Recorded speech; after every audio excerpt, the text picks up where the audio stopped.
naman guys para magpakain ng inahin guys. Kain na tayo muna ng inahin guys.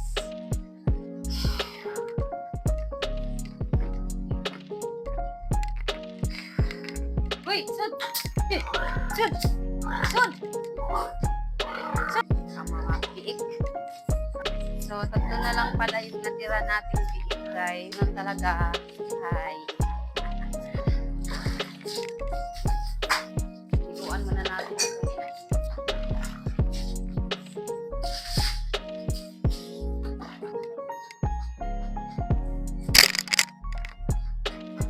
So, next natin papakainin guys is yung mga biik na naman guys.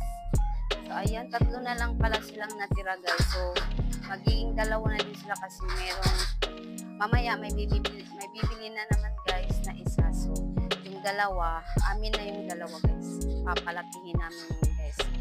Kasi, malapit na din yung December guys. Kaya, makakatulong din ito soon sa pag dumating na yung araw ng December. So, ayan, papakainin muna natin sila. Ikaw na ka mo. Kaya ka muna kang tulog. Saro, ang busog. Doon na lang sila guys.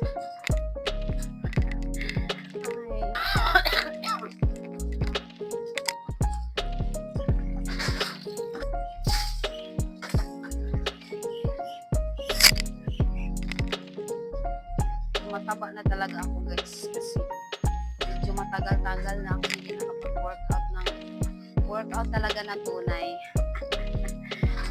Yan, matigil na mga pato. Ayan. Mag-wash up ako guys.